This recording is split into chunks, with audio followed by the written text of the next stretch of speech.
Mr. Narasimha Karumanchi, who is going to present on the topic Problem Solving Skills Enhancement. Mr. Narasimha Karumanchi, Professor, author of the Data Structure and Algorithmic Thinking with Python, and the owner of Career Monk Publications, is a principal software engineer at Microsoft and ex-senior software developer at Amazon Corporation India. He had also worked for IBM Labs and Mentor Graphics. So has written numerous books, has played a very vital role in helping students taking a placements, GATE, and other competitive exams. And he's also known for his in-depth conceptual knowledge on algorithms displayed in each of his book series. Thank you for joining us, sir. Yeah, thanks a lot, Smriti. Actually, for the introduction. So basically, actually, I came to PSG multiple times in the past, maybe few years back, and we have given the sessions for the CS and IT students as part of different activities. So I'm just sharing my screen so that you'll get the glimpse of what I don't have any formal way of presenting the things, but actually what I'm going to do is I'm going to make it as live as possible. So basically what we are going to do is I see that there are a lot of attendees from different streams, might be not only CS and IT. Can I assume that? So what are the kind of students who are in the session right now? They are from various yeah. disciplines. So basically what I'm going to do is I'm going to explain whatever the different interview process, how the interview process at Microsoft, Google, Amazon kind of companies. And also, when it comes to Oracle, IBM Labs, CA, and the second level of companies. And also we are going to compare with the third level. Basically what we are going to do is, I generally say that many times, basically we have in India, especially in India, we have three types of companies. One is the tier one, we can call them as tier one. Second type of companies, we call them as tier two. And third one, we call it as the tier three. So as part of this activity, so just to encourage you a little more, in the long term, just make sure that,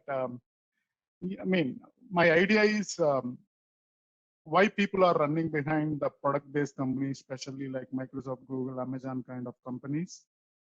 And why do we need to go for those kind of companies? And what happens if we don't do that in the long term? So I'm going to give the background, all the information, what all you need to prepare, what all you need to focus, even after getting the job also. But let us say you got into Microsoft, Google, or Amazon, any of these tier one companies, how to survive there. So it's not, one-time activity and we just prepare the interview questions and done with it. So it's not like that. But remember, once you prepare the data structures, algorithms, whatever we are thinking on these lines, they are going to be useful throughout your life. And remember, actually, whether you take tier one companies or tier two companies or tier three companies, compared to all the three, the preparation for the tier one companies is easier than anything else. Okay. So what you need to do is, even it might not be feasible, it might not be possible for all of you, even to get into the tier one companies, right? For example, maybe top 2-3 people in the class might be going to Microsoft, Google, or Amazon. But the same thing happened in IITs and NITs as well. Are you able to understand what I'm saying? So you can stop me anytime if you have any questions. This is going to be a general discussion. So my idea is to explain you the process at different kinds of companies and what all things you need and what all things you need after job also. Okay, how to get into those companies and how to survive there in the long term, maybe after 10 years, 15 years, like that. So I'm going to explain all these different strategies that we can follow, and so that it will be easy for you to get into these tier one companies. Let me explain, just to explain you that with an example. In the year, I was passed out in 2006 batch from IIT Bombay. And those days in 2004, 3, and 5, and 6, companies, especially IBM, TCS, all these kind of companies used to pay 3.5 lakhs, 3.6 lakhs to the freshers. I'm just talking about around maybe 16, 17 years back. So what I mean to say is 17 years back, all these service-oriented companies, we could not have a lot of product-based companies, tier 1 companies in those days. We used to have only service-oriented companies like Infosys, TCS, Wipro. I'm not discouraging that, but I'm putting that in the example long-term goal, all of you. So basically, they used to pay 3.5 lakhs, 3.6 lakhs for the BTech freshers, even from the computer science. I'm not talking about anything else. So whoever actually, whether mechanical students or chemical or civil engineers, anybody can try for tier 1 companies. That's the easy.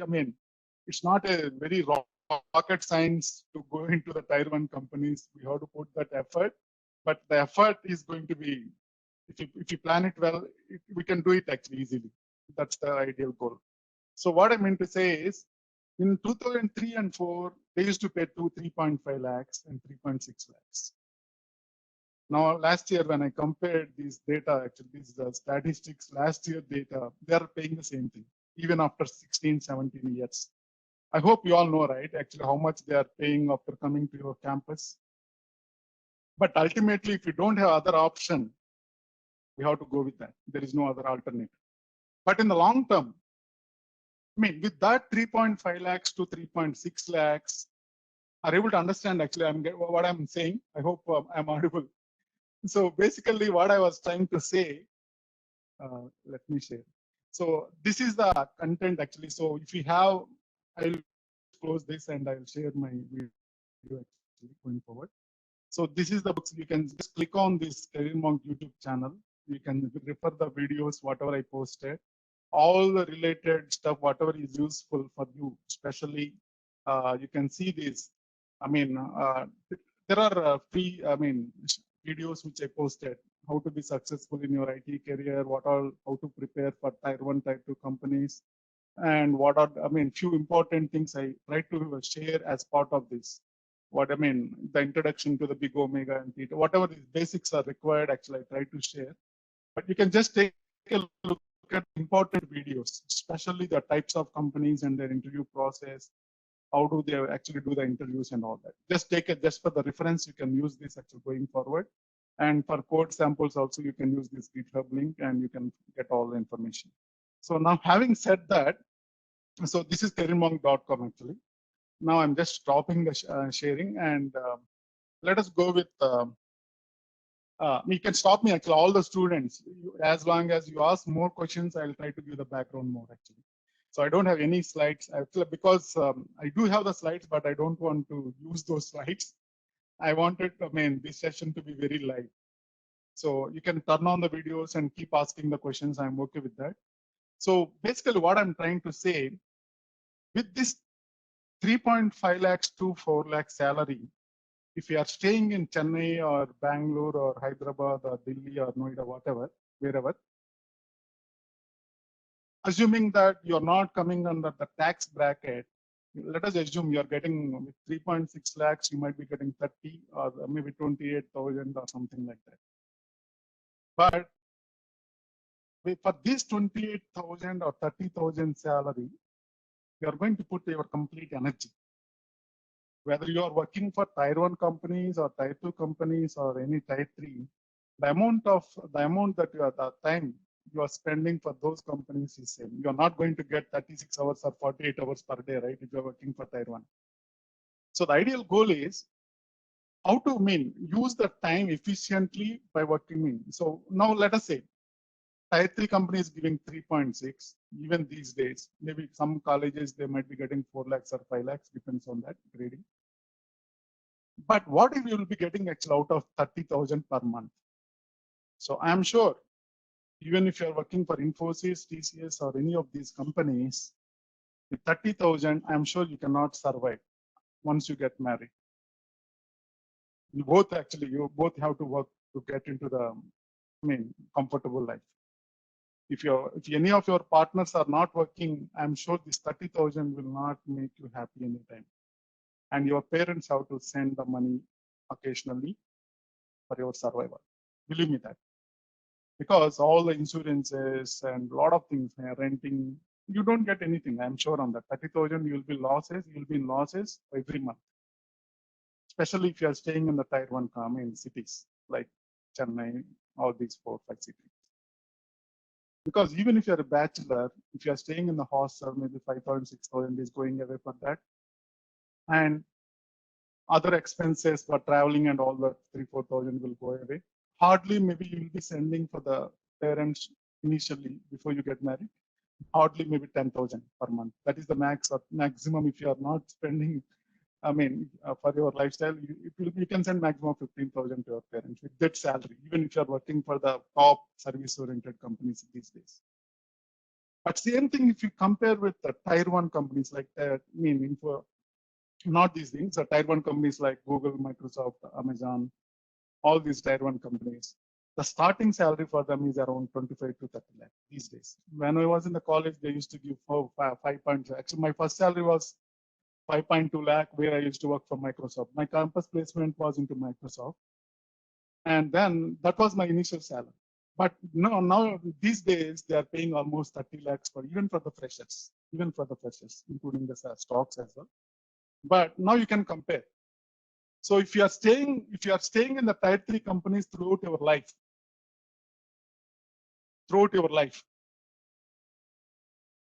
I'm sure you are not going to buy any flat on your own. Are we going actually in the correct stage? I mean, can we switch on the videos at least for some students? Is it not possible? Is it possible, team?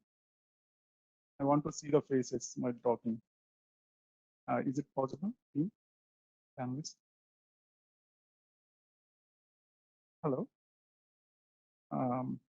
Sir, only the panelist can switch on the camera. Okay. But actually, if you are not, I mean, if it is not engaging or if you want something else, just stop me, sir, anytime. Okay. Is that fine? Yes. You can just stop me anytime. Yeah. I would like to switch on the videos. Yeah. Please go ahead, actually. Yeah. So what I mean to say is keep asking the questions, students. Actually, please, you keep asking the question. Give the lecture on data structures and algorithms and all that, but I don't want to go that way. Actually, this session is purely for giving you the information so that you will use these inputs and while preparation. Just remember that. Now coming to the tier 1 and tier 2 companies, as I said, like tier 1 companies are making the payment of 25 to 30 lakhs even for the freshers.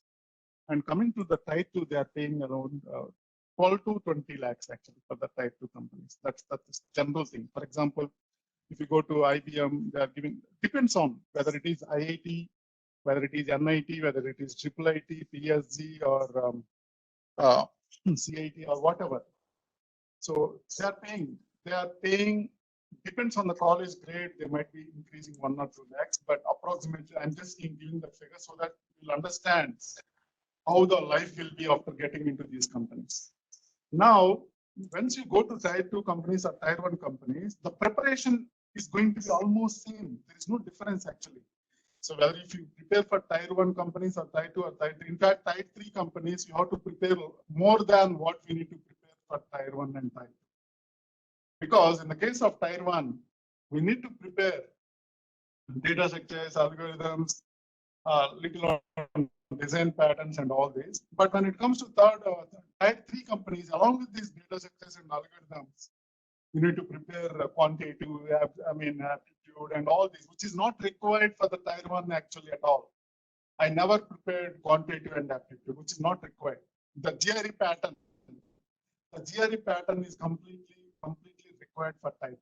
But the only thing is, whatever you prepare, computer science fundamentals. Fundamentals means very basics actually. For example, let's take data structures and algorithms is the very fundamental one.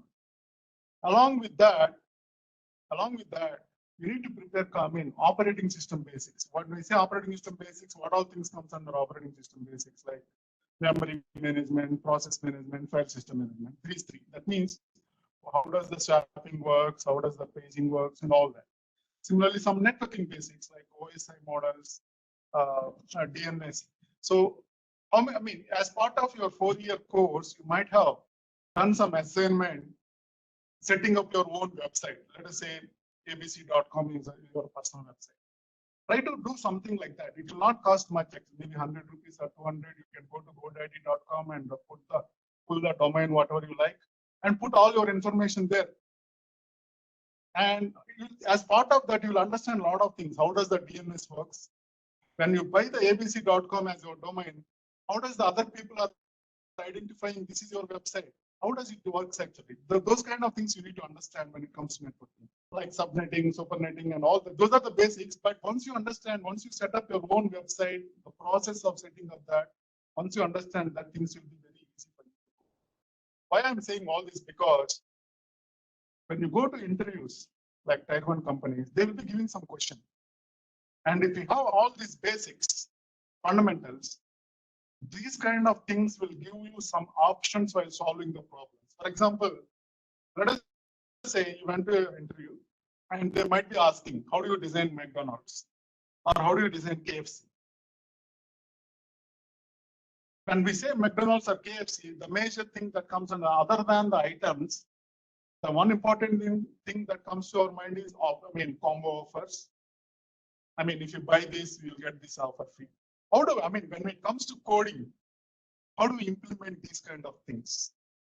So that is why, while understanding the problems, while understanding the programming languages or anything, you need to understand with an example so that it will be very concrete. For example, in the Tier 1 companies, nobody bothers about the interview, C++ language or interview questions on the languages itself. Many people, you all might be preparing C++ interview questions, Java interview questions, Python interview questions, and all that.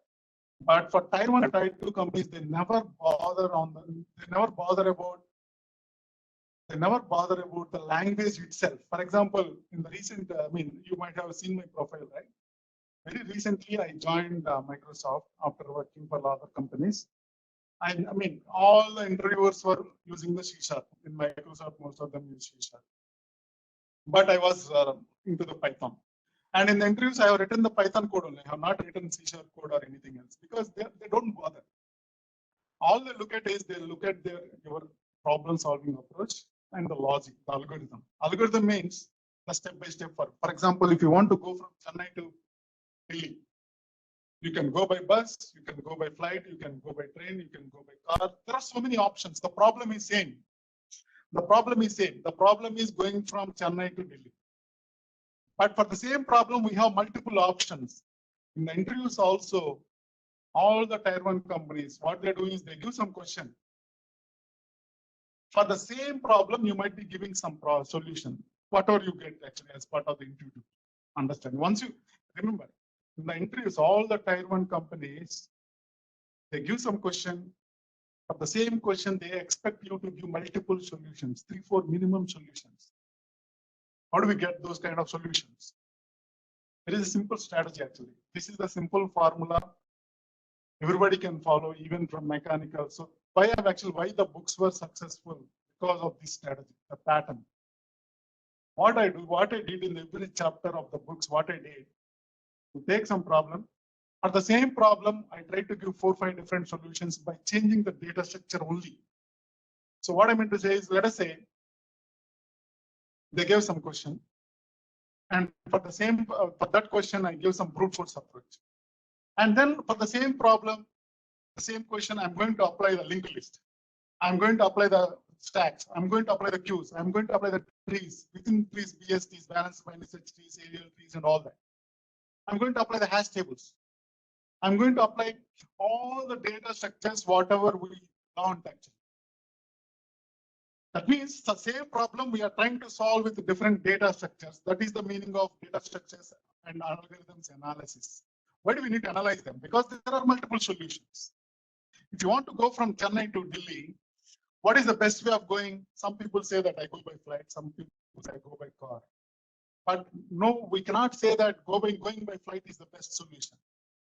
Always. Because let us say we want to go to a village where there is no road facility. We have to go by walk. If there is no road facility, we have to go by boat or something. That means best may not be best in all the cases. Worst may not be worst always. That is why algorithm analysis is very important, especially in Tier 1 and Tier 2 companies. That's why they are asking multiple solutions for the same problem. So you might argue that why do I want to learn all these things and all that? I mean, nonsense and all.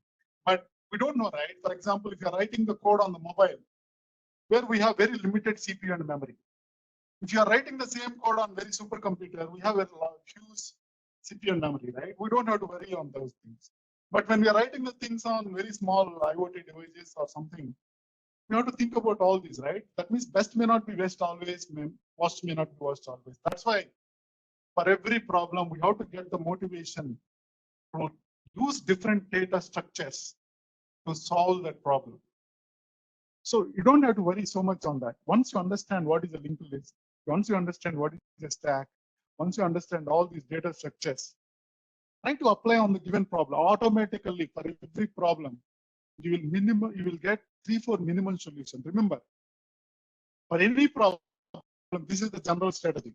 For any problem, if there is a question on the arrays, 99% of the time hash tables will work. If there is a problem on the trees, level order traversal will work. If there is a problem on the binary search trees, always we have to use the in-order traversal only. Because that is the fundamental. Once you understand the fundamentals, all these things will come into picture. Because if you, on the BST, if you perform the in-order traversal, that gives the sorted order. If you don't use the in-order traversal, if you use the pre-order or post-order, there is no difference between the BST and binary tree, binary search tree and binary tree. That's why. So depends on once you understand all these data structures. When I say fundamentals, just don't look at the problem and solution. If you understand that, it is going to be very difficult for you. So take some problem, try to understand the fundamentals of those data structures. What is the essence of every data structure? Try to apply on the given problem. Some data structures might be applicable, some data structures might not be applicable. But try to apply all the data structures on the given question. Maybe 10 data structures you know. Try to apply every data structure on the given problem. Out of these 10-15 data structures that you are aware of, automatically 3-4 will work actually on every problem. Some data structures might be solving it efficiently. Some data structures might not be solving them efficiently, but most of them will work. I mean, so 3-4 minimum solutions. That means in the interview, if you are giving 3-4 solutions, interviewer will definitely be happy. They will not reject you in any round. That's the strategy we have to follow. In the interviews, you follow this pattern. Whenever somebody asks the question, don't tell that I don't know the solution.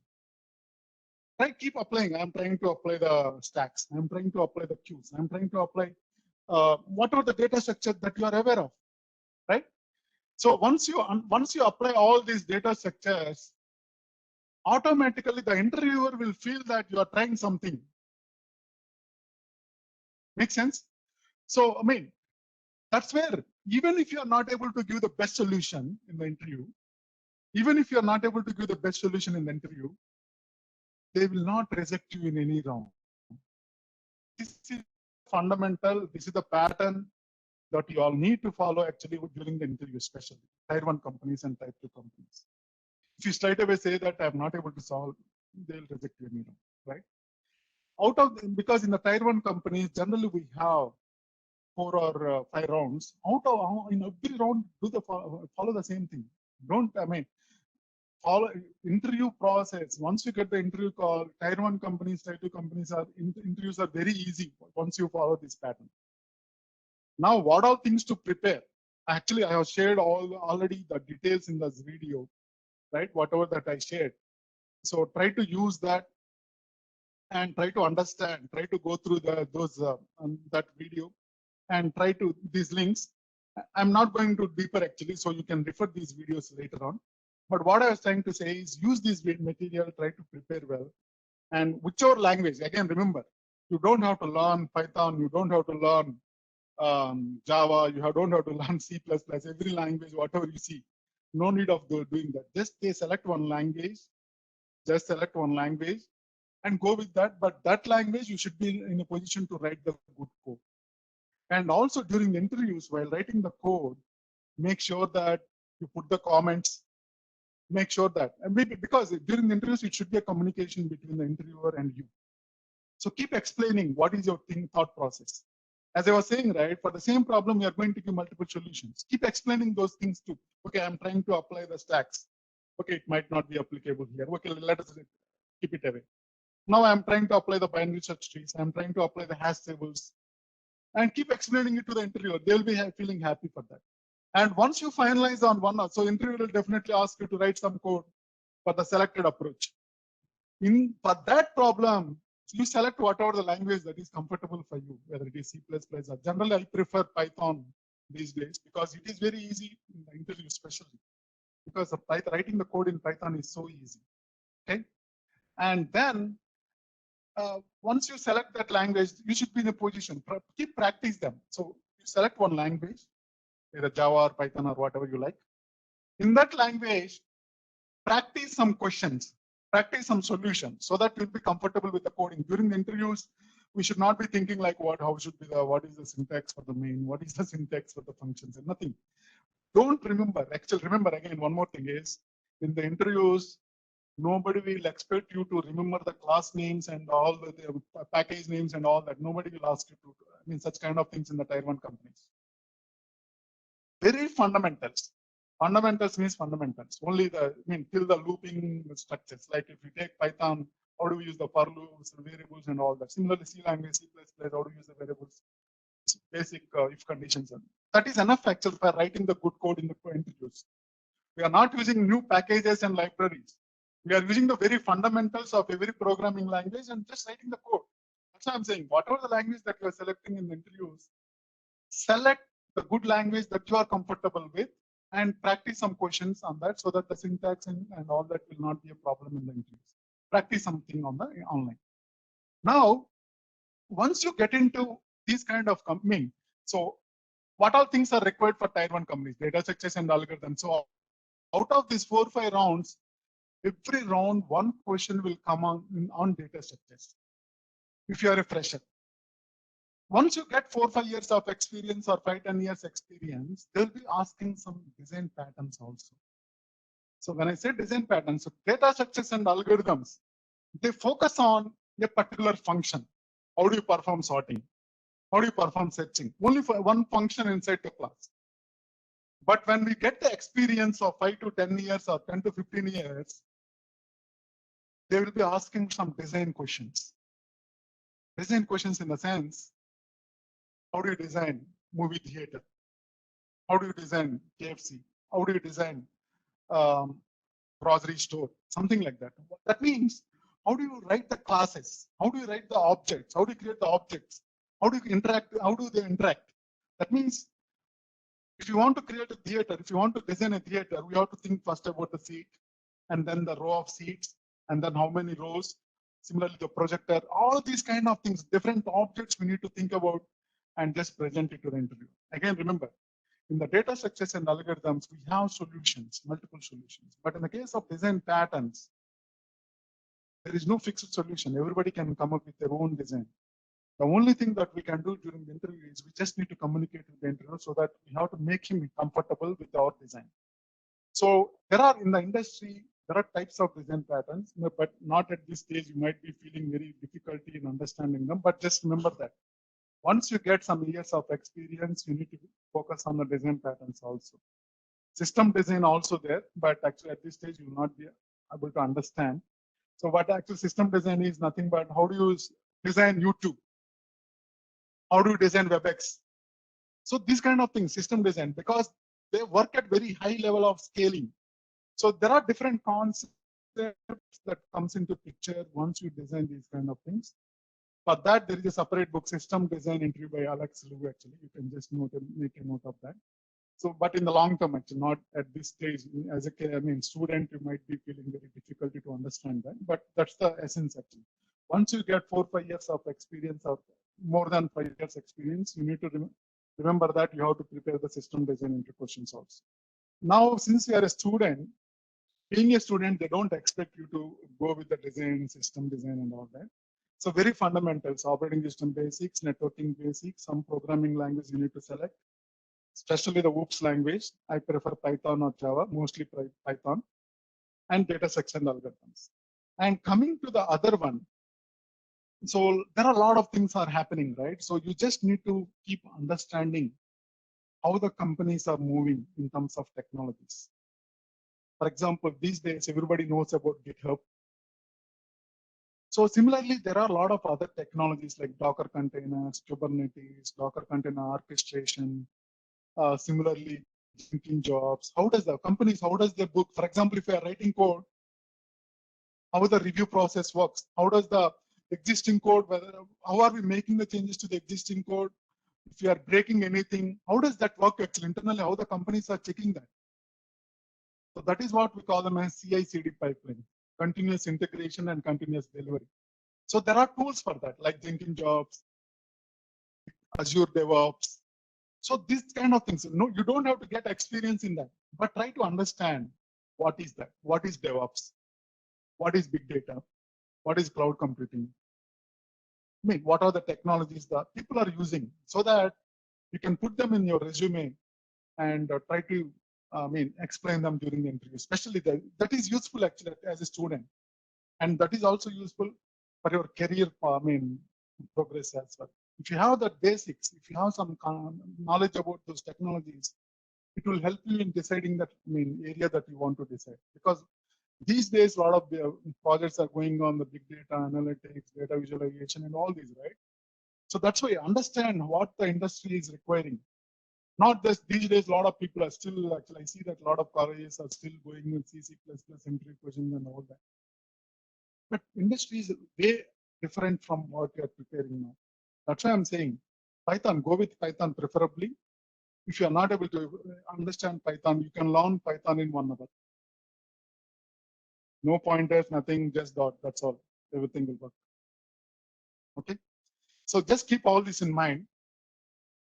And how do we get the entry call? Just to give some more inputs on that.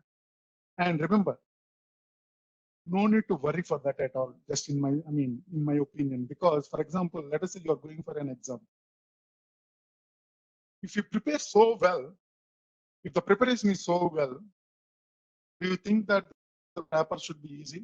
Or when will be the exam?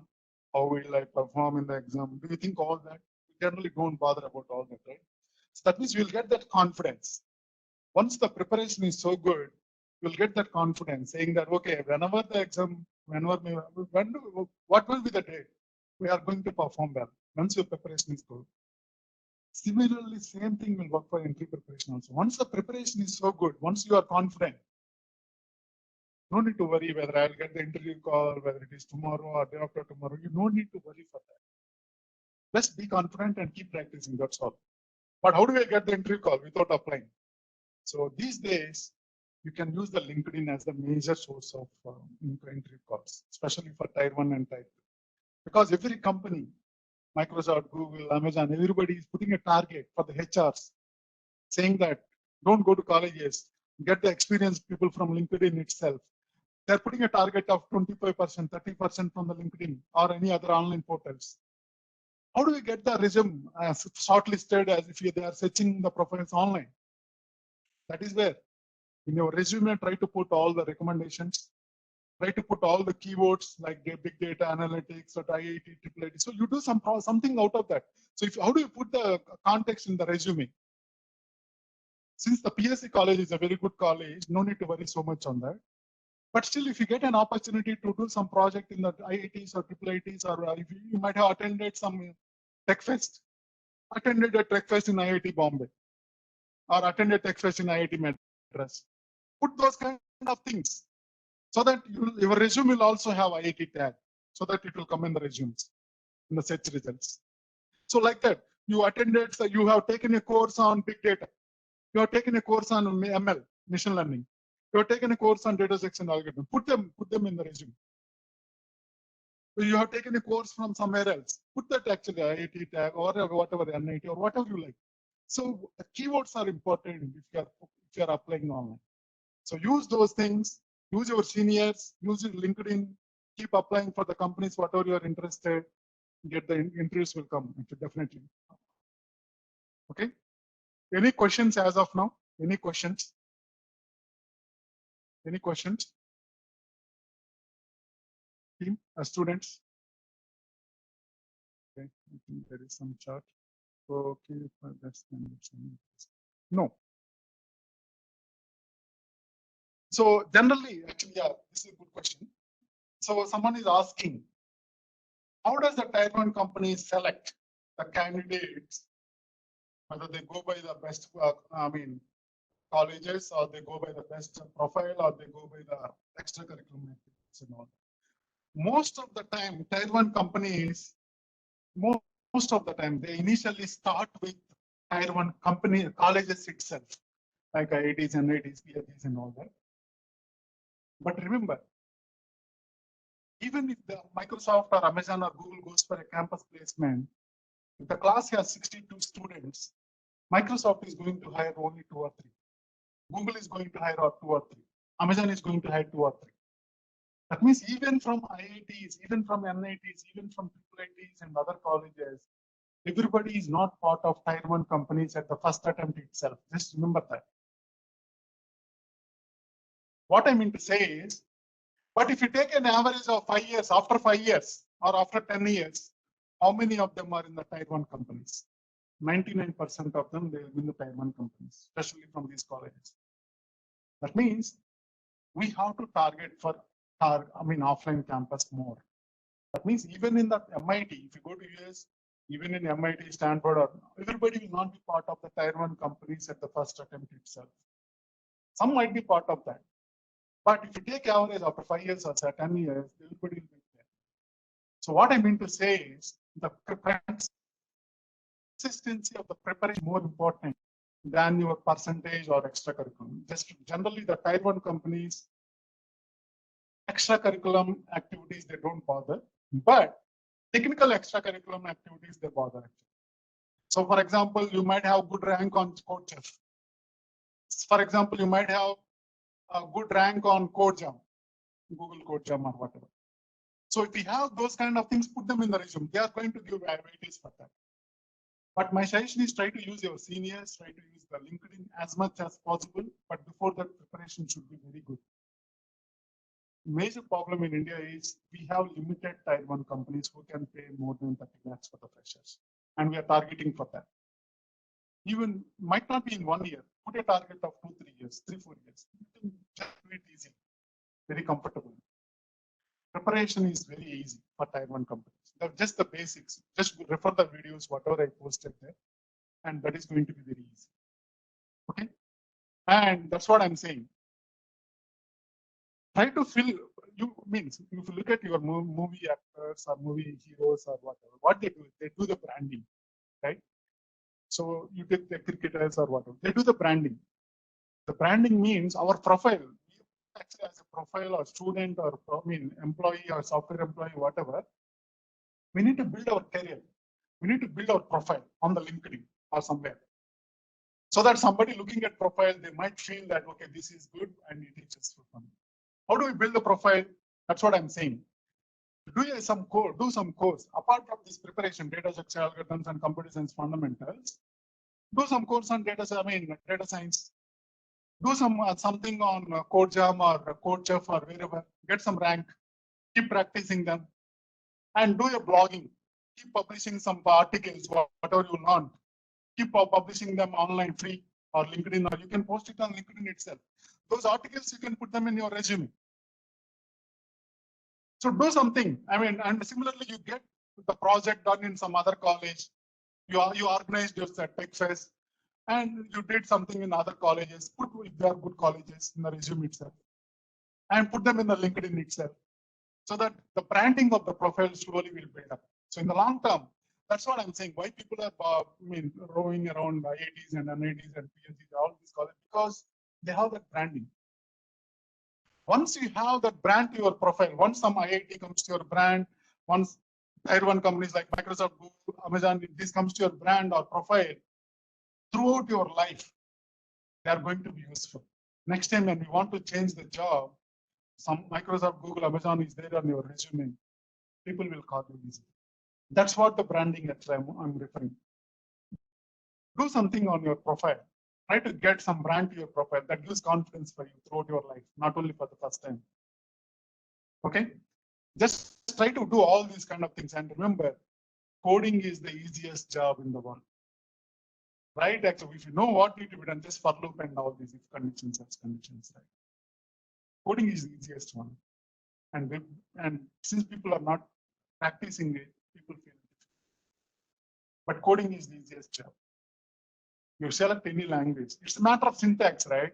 For example, if you know how to go from Chennai to Delhi, whether it is by bus or car, if you know the route map, just the driving, right? Similarly, in coding also, if you know what need to be done, if you know how to do the bubble sort or selection sort or insertion sort, just the if conditions, right? Fill in the blanks. Fill in the blanks are nothing but the programming language syntax. How to use a for loop in C language, how to use for loop in Python. But the algorithm is same. If you know what need to be done, it is just a matter of filling the blanks for the code. That is why Tier 1 companies, they never bother about syntax. They never bother about programming language. They just bother about the logic, the algorithm. Algorithm is steps. What are the steps that you are trying to do? And whether they're good or not. Just because of the data structures and algorithms, Google is successful. Yahoo was down. Because we are the data section algorithms are the one which are storing the data behind the scenes. A few years back, Google used to display some small message saying that, okay, this query took this milliseconds, this much microseconds. These days they are not putting because they are the top Google search engines. But till 2 years back, since last few years they are not putting, but earlier they used to put that because they are putting the showing that confidence compared to other search engines like Yahoo and others. Because the way we are storing the data, because we don't edit the data most of the time. 80% of the time we just retrieve. So only 20% is edit. And 80% of that, how do we retrieve the data efficiently? That is based on the data section algorithms. That's why people are roaming around that data section. How do we store that data efficiently so that we can get it easily? For example, there are lakhs of books in the library. If they're not structurally properly kept in different tracks with naming and all the labeling, how do we search for a book? Same thing we can assume, right? Once it is structured, how easily we can get rid of that text from the library itself. So that is the data set, organization of data. If you organize it well, you can retrieve it well. If you're not organizing the data, difficult. We have to scan through all the elements. That's the sorting, right? So if the array is already sorted, we are going for the binary search. If the array is not sorted, we cannot go use the binary search. We have to use the linear search. There is no option at all. There is no alternative. That's why the data structure is the organization. Depends on the problem, we go for this organization, trees organization, data stacks organization, queues organization, linked list, stack, every data structure. All of them are working on the data. For some problems, stacks are useful. For some problems, queues are useful. For some problems, trees are useful. All of them are doing the same thing, organization. How well we can organize so that some problems can be solved efficiently. Only some problems, not all. There is no data structure. Because in computer science, we know, right, Turing award is there. Because there are thousands of problems for which we don't have solution even now. Postman problem is there, traveling salesperson problem. Even now, for example, if there are 100 letters, what is the best way of delivering those 100 letters? Even now, there is no best solution. Only approximation algorithm is there for traveling salesperson postman problem as well. That means if you start this one, sometimes it works, sometimes it won't work. But like bubble sort, selection sort, quick sort, there is no like fixed solution is not there for traveling salesperson. Only approximation, 60% of the time it goes good to good solution. Like that, there are hundreds of problems in computer science for which we don't have solution even now. For all such kind of problems, we are giving the approximation algorithms. That itself is a research area. A lot of PhD students are doing on that. Whatever we are learning are only fundamentals, very fundamentals, fundamental because we have the solution. Okay, compare these two, finally we'll get the sorted out. That's what bubble sort, insertion sort, selection sort, binary search and all. Because we have the fixed solution for these problems. But there are hundreds of problems for which we didn't have solution even now. That's what I'm saying. Whatever we are learning, only fundamental aspects, computer science fundamentals. Like geometric algorithms, probabilistic, combination algorithms. There are so many of those problems we don't have solution even now. Graph coloring problems and all that. NANDs, 3SAT, NSAT, all these problems for which we don't have solution. Coloring problems, 5 coloring, 6 coloring, and all. Any doubts? Any doubts, students? So non-students, okay. Yes, so one important question is someone is asking whether non-CS and IT students can also go into Tier 1 companies. Remember, I have seen a lot of students who are from mechanical background, civil background, metallurgy background, chemical background. They are in Microsoft, Google, Amazon. Because all these departments, definitely you have the mathematics, right? If you have the mathematics, computer science is nothing but mathematics. If you learn the programming language with basics, you can join the Tier 1 companies easily. If you go to foreign, there is no separate computer science and IT department, only electrical department, electronics department. That means all of them are coming under that. I've seen a lot of, you can see my LinkedIn profile. Many students are non-CS and IT background. And preparation, this complete Tier 1 preparation, Tier 2 preparation is equivalent to one subject in your BTech. You have this thermodynamics, very big book, right? Mechanical. Just only 10% of that is enough for spend whatever the understanding, that much is enough for Tier 1. Remember, Tier 1 company preparation is easier than anything else compared to Tier 2 and Tier 3 also. Because we don't just focus on data sets and algorithm, that's all.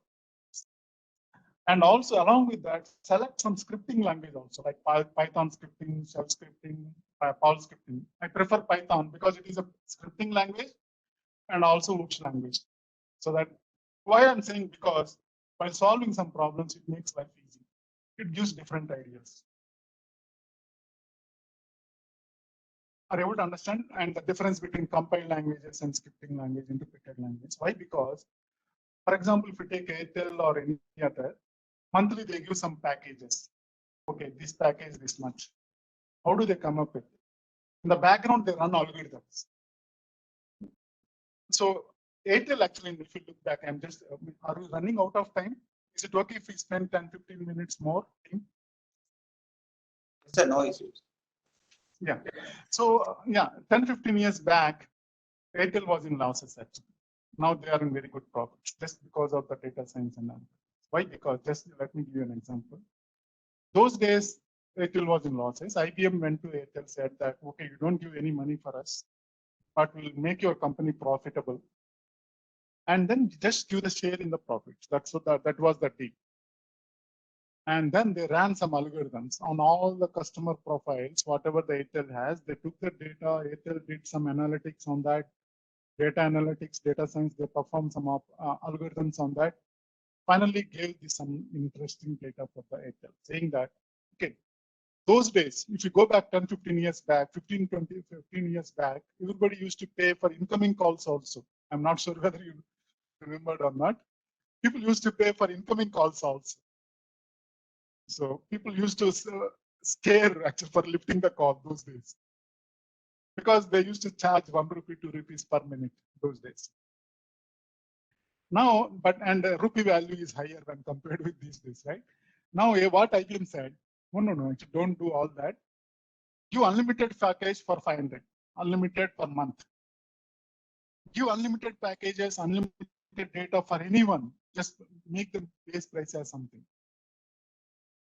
Out of interest, whoever is paying, they might be using more data in the first month or second month. If you look at the data usage for the last 12 months, everybody uses very less data than what we are giving.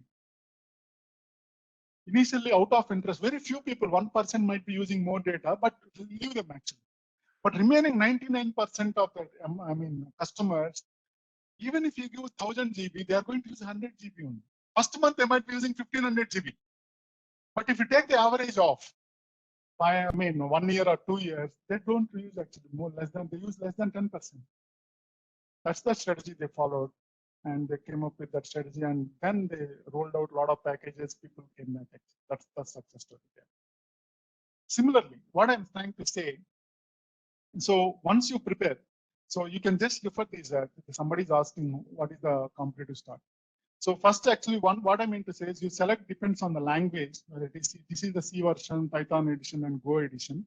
Go language is almost same as C, C++. Actually, I like Go language on par with Python. Python and Go language I like actually a lot these days. And similarly, Java edition. So what I say is whatever the book that you are thinking, read the complete book 2 times minimum. Why? Because in the classroom, if any professor is giving a good lecture, you might understand, but you don't get control. When I say control, if there is a change in the problem statement, you might not be able to understand with one reading. But if you get the multiple readings of the same topic, you will get control. Okay, I get the confidence. Okay, you can solve this problem, whatever may be the format of the problem. That's why I'm giving. Give multiple readings for the book completely. And then you go on to the lead code, majorly lead code. First, try to solve the easy problems, then go for the medium, then go for the hard problems. So at least there are 1800 plus problems on the lead code. But lead code problem is actually they take problem and try to give the solutions, but that might not be easy to understand, easy to get the control. But complete readings of the book and then go on to the lead code. At least solve 400 or 500 problems on your favorite program, which your favorite program language over the 2-3 years. Not immediately. I'm just saying, okay, you start in 1 month and do all that. Don't do that. Weekly 3-4 problems, 4-5 problems. Starting from the second year itself, you plan that. By the time you come to 4th year, you will be in the good shape. And the next question I was receiving is, any tips for first round? Okay, not able to pass. Yeah, that's why I'm saying. So once you understand these online portals like CodeVita or CodeSafe or whatever, lead code, wherever, try to practice the programming on those platforms before the interviews. Okay, so writing the test cases, unit test cases is also a kind of art. How do we cover all the unit test cases? So that's why actually this, I mean, if you are not passing all the test cases, it is okay. But my suggestion is, if you keep solving 400-500 problems on these platforms, you'll get to a stage where those kind of issues will not come. That's why keep practicing them every week. 4-5 solutions, keep taking them. For every solution, remember, for every problem, minimum 4-5 solutions you need to write. At least 2-3, some problems, for some problems. So that means for every problem, keep applying different data structures. As I said, right, if there is a problem, hashing is always going to work. Brute force is always going to work. Try applying the linked list, stack views and all that. You will get 3-4 solutions. If there is a problem on the BST, always use in-order traversal only. In-order traversal format is print, in-order left subtree, print, in-order right subtree. So depends on the problem, the print statement will remove and put some other logic, 2-3 extra lines. That's the solution. That's all. All the problems on the PSTs will go in the same format. Left subtree, right subtree, between do something, or something like that. So that's what actually. So use a lead code as the base source for easy understanding. Then for some topics you might not be able to understand at one place. Keep referring the YouTube, keep referring the books, multiple books, keep referring the blog, keep referring the lead code until you get the control on the topic. The topics are very limited for Tier 1 companies.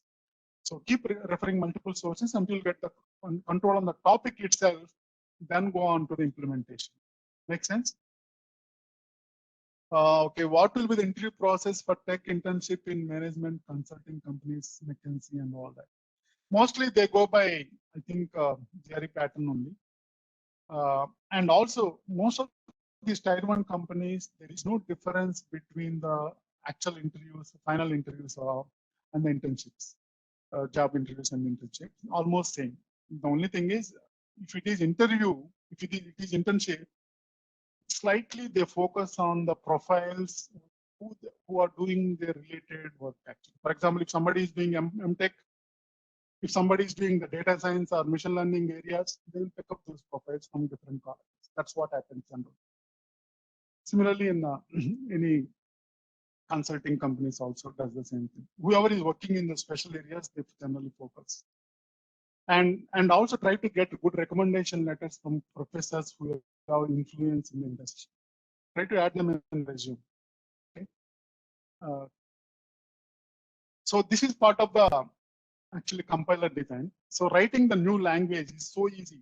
You are seeing Python, Java, C, C++, Go language and all that. But if you go back last 40, 50 years, There are hundreds of programming languages written by a lot of people. Few of them are successful, few of them are not. For example, Algo 250 is another language. Pascal was there. So there are so many languages, but few of them are successful just because of the usage, how the language was designed. So there was, when we used to do some lab in IIT, actually that is called Haskell. So in mathematics, we have sigmas and all that, right? We used to write the code in that language itself. The language itself has sigma instead of sum of whatever. So those kind of things, the languages were already there, but they are not successful because they are not easy to use or easy to implement, easy to expand or add features. Java is successful because it's not written by one person, right? Initially, it was done by 1 or 2 members, but long term, everybody submitted their contributions. That's how the things were, improved, and a lot of people are using. That means if you want to do something, it should be usable and it should be used by a lot of people, so that readability and usability and all that should be easy. Otherwise, people will not use that language. So we have to, that is easy actually. There is a separate subject, very easy actually. We just need to define the compiler language definitions. What is equal to means? What is plus operator means? We just need to give the definitions. We write functions internally and automatically get it. That's all. Yeah. So yeah, this question. What will be the best in the next 10 years? I'm guessing if you want to survive for the next 10, 15 years, data science, analytics, visualization, machine learning, artificial intelligence, and all these areas ongoing. Actually, you might have already heard about them. Try to do something in these areas because companies are also slowly moving. Again, remember, whatever, whether you do in data science, analytics, big data, or any of these, cloud computing, all these are the areas. But when it comes to technologies like GitHub, Jenkins jobs, DevOps, all these are technologies which are applicable to everybody. So try to understand that technologies common for all these and focus on one of these areas. So if you are in this field, at least the next 10, 15 years, you'll be in the safe hands. The career-wise, I see there is no issue. Data science also, if you have confidence in probability, statistics, and these are fundamental computer science along with security and all that. Hopefully, I think it is easy to understand the data science also, not so heavy, but at least because in the student level. And then in the masters, if you go for that, select one of these areas. If you are planning for the MS or MTech or whatever. Any other questions? Any other questions, team? Yeah, in cybersecurity also actually. So if people who are going for the security or cloud computing, plan some specialization in the security itself. There are a lot, very huge area, cybersecurity itself. So that is going to have a lot of value for your profile. Yes, Frank.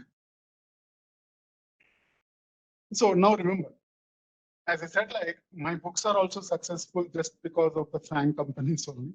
Actually, I have written the first book in the year 2008. Actually, I was passed out from IIT Bombay in 2006. Even Geeks for Geeks came in 2010 after my first book. So most of the questions in the Frank companies, Tier 1 companies, they go by algorithm design techniques. So this actually mostly talks about that. There is a separate content, actually, especially algorithm design techniques means, which are especially the dynamic programming, greedy algorithms. So you can see the topics here. Yeah. So introduction algorithms and these things. Yeah, recursion backtracking, algorithm design, algorithms, divide and conquer, and these are the major techniques. All these are the solved problems in that. So, but this book is in Python. So, all the FANG companies, apart from the data structures, algorithms, algorithm techniques. Techniques means greedy. When we say anything, how do we call it as a technique? The same solution approach can be applied for multiple solutions, multiple problems. For example, if you take selection sort, you take heap sort, you take any other. For example, in the case of selection sort, every time we keep selecting the minimum. In the case heap sort also, every time we keep selecting the minimum from the root, actually, the min heap or max. In every iteration, if you keep selecting the minimum, you are assuming that we'll get the solution that is sorted out. At least this is the strategy. Every time you take minimum or maximum, we call it as a strategy. That's what we call it as greedy. In every iteration, if you keep dividing the things and solving the subproblems easily, we call it as divide and conquer. In every problem, if you are solving the subproblems and stored problems, let us say you are going from Chennai to Delhi and you are going by bike or motor. And if you know the path, how to go from by bike, and once you know the path, you are going to store that path in your brain. That is what we call it as divide and conquer. Once you know the solution for some problem, sub-problem, you don't recalculate that again and again. Just store it in some variable or table. Next time, whenever required, just use that. That's what I mean. Already solved some problems, you are going to put them in a variable or table.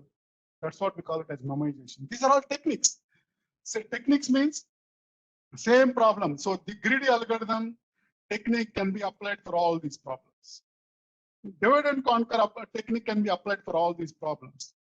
Dynamic programming technique can be applied for all these problems because they're following the same strategy. They're following the same approach. They're following the same rules. So makes sense now? So all the FANG companies, they focus more on the algorithm design techniques along with the data section algorithm. They're not actually separated, but that's why I'm saying give the complete reading of the book minimum 2-3 times, but don't take multiple books. All of them are same. This is C++, Python, Java language, and this is algorithm technique, and this is the core language. So this one is required for all of you, might be, but not immediately. But until you get confidence on the data section algorithms, you never go for the other one. So either Python or Java or C++. These three. This is the, you can see Amazon.in. So you can see this actually, you mean for the last 8 years, for the last, not 8 years, I think last 11 years, starting from 2010, you can see this is in the bestseller. It is not because I'm working for Microsoft or I work for Amazon and I'm from IT. It's not because of that. There is a problem solution approach. For the same problem, I try to give multiple solutions with different time complexity and space complexity. If you follow that pattern, no one will get rejected in any round. That's what actually everybody likes. That is the strategy of that. Any other question, team or students? Keep asking questions. You can come online. Yeah. So some people might be asking, like they are asking, like whether we want certifications or not. Tier 1 companies, they never bother about certifications also. Java certification, J2E certification, nobody cares about that. But if you have that, it is good, but nobody cares. But if you're going for Tier 3 companies like TCS, Infosys, Wipro, after 10 years, they might be expecting some certifications. But for Tier 1 and Tier 2, nobody bothers. Okay. And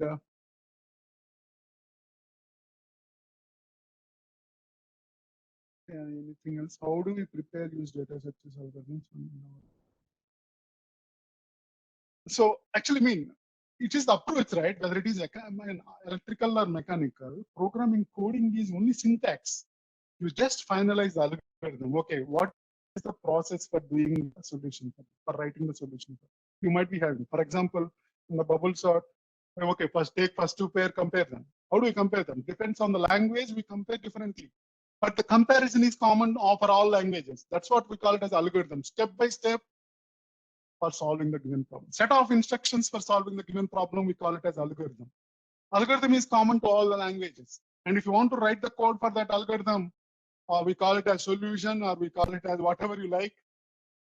That code is proper, specific to that language, and that we can use the syntax to probably fill in the blanks. Remember, first book, I have taken almost 5 years for writing the first book. I started writing in the college itself, the content. But for the second one, third one, and the recent Go language, I took only 1 month actually. Because the algorithm, we know the algorithm. We know how to, syntax, right? If you know how to implement what is the algorithm for bubble sort or insertion sort or heap sort or whatever, it's just a matter of going to that language and use the syntax, or how to use for loops, how to use while loops. As simple as that. Never focus on the languages. If you focus on the languages, you are more like a service-oriented guy, like TCS, because they always look for Java interview candidate, or we are looking for Java profiles. We are looking for C++. Nothing like that. We don't like those kind of jobs, because we are going to be a profile, something like we can do anything. We need to get that confidence. Why IITians are getting more packages? Because of this. The professors are going to give a lot of assignments every week. The first week they give on HTML, next week they give on LaTeX and HATEX, Haskell, Pascal. Every week they give some assignment. By the time we complete all these assignments in 1 year, we will be in a position that we can do anything, even if we don't know. We never say, I don't know, actually, I don't know. We don't do that. We can do that, right? It's a matter of syntax. We never bother about anything, because we just learn the things, right? That's all. That's what actual motivation we need to get. That's why assignments, if you keep giving in the IITs also, nobody gives that time. Okay, first week you learn this and second week you do this. Don't do that. You learn this and do that actually within 1 week, whatever the language. Makes sense? So that's what you need to get. Otherwise, after 5-6 years, like mobile phones, every month we are getting new mobile designs and new mobiles, like cars also these days. How many languages we learn? We can't, right? We don't actually, we don't want. We should be in a position that we can do anything, because it's just a syntax. Nobody cares. Because these days, if somebody comes and I design a new language, you learn that. I also don't know actually most of the thing in Go language. I don't know most of the thing in Python. I don't know most of the thing in C++ and Java. But we write code in Python in every language, because we just want the features, basic. We just look at the syntax and done. Nobody cares about that. We don't have, nobody expects that, okay, Java has lakhs of thousands of classes. Even the person who designed the Java language, he does not know what all classes are there. People who design Python and Golang, they don't know what is there actually right now. Because we don't want actually, we don't want to learn everything. We know the actual process. We don't know, we know actually how to do the things. If you don't know, we can see the things. We can just follow the docs and understand, okay, this is the way to use the for loop. That's all, use it. That's why just try to get that motivation. Don't tell that I'm okay, I know Java only, I don't know C++ and all. No, nobody cares, right? It's just a thing, very simple thing. Remember, again, coding is the easiest job. Okay? Compared to even management jobs or anything. Coding is the easiest job. But people are not doing the coding because they didn't practice that. They didn't get that motivation. They did not do the assignments. The professors did not do the assignments. The college is not supporting that. Try to give more assignments. Try to do assignments as much as possible, irrespective of whether it is in the curriculum or not. Give something on new language which nobody knows. LaTeX or PaTeX or whatever. LaTeX was there was the language for writing the documents. Like in docx, we write in Windows, right? Similarly, we have in Linux also Windows. I mean Linux operating system. That is through code. It will generate the PDF. So that kind of motivation you need to get. No need to actually, okay, I don't know. The only thing is we need to give the positive impression saying that I don't know, but I can do it. That's all. That's why in Tier 1 companies, nobody bothers about whether you know the syntax of Java, whether there should be a semicolon or colon, or there should be a space. Nobody bothers about that. That is all. Compiler will tell us if you execute the code. No need to tell someone, no need of anyone actually and coming to us and telling that, okay, this is the syntax. And the compiler will tell us, right? And we can just go to the reference and that's done. That's all. But algorithm is important. That nobody can tell. Actually, you have to learn yourself. That's why data section algorithms are important thing. And that is why companies are successful, especially Google is successful because of simply data section algorithm. Because they store the data well, they are retrieving it faster. Okay, just keep all this in mind. Anything else? Any questions, team? Any student? I mean, actually, I mean, generally this is the first. I mean, second time I'm giving the web webinar. But most of the time I give physical in place without using any board or slides, anything like that. Because it gives more impact, gives more confidence in the student, but that is fine. I hope you understood the essence of what I was trying to say, but without any slide. Okay. So now actually, I'm sure, I remember, actually, I also not from very premier schooling till intermediate 10+2, I was into local medium, Telugu medium. And in intermediate, actually, my college, my BTech college, I joined one college that is closed now because no one was joining. They were closed the complete school, college itself. There is no that college actually right now.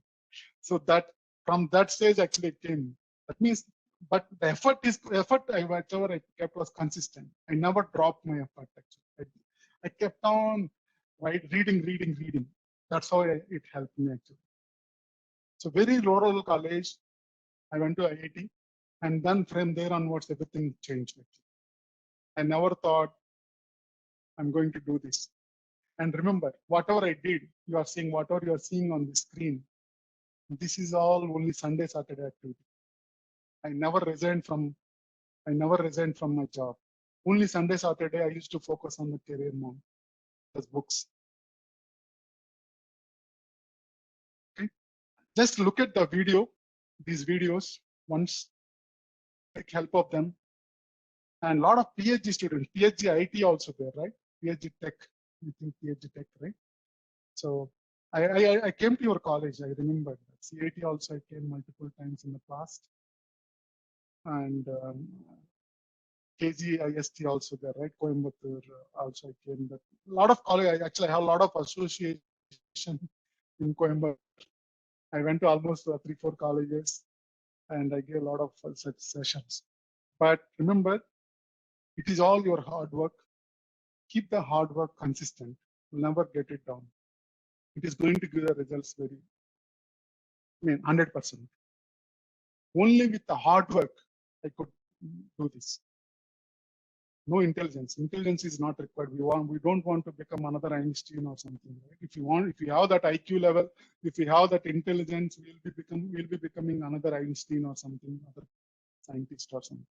We just want to enter Tier 1, right? That is easy, right? Just put the hard work. No need of intelligence. Remember. And if you have intelligence, it becomes easy for you. And remember, for Tier 1 companies, nobody needs heavy intelligence. Little planning, just prepare it, and just next 1 or 2 years you can plan it and just get it done. As I again remember, never bother about interview calls also. Never call anyone. Just use your seniors' profiles, use LinkedIn, keep asking the HRs and asking for the never someday it will work. But the preparation should be good before that. Okay. I think that is all I have. If you have any questions, you can ask me, any panelist, anything. Trying to see now.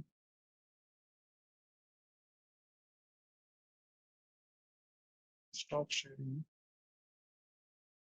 Yeah, I think I'm done with that, ma'am. Swati, ma'am. Thank you, sir. Smriti? Yeah. I think it was a little heavy, maybe lengthy, but initial 10 minutes got wasted. Smriti?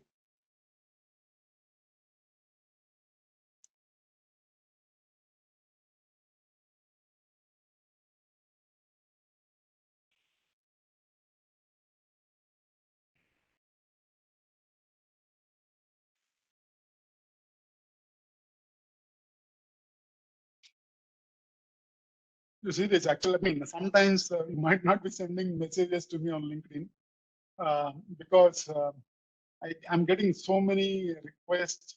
You can see there's, almost 1,100 incoming requests. I was not able to accept all of them.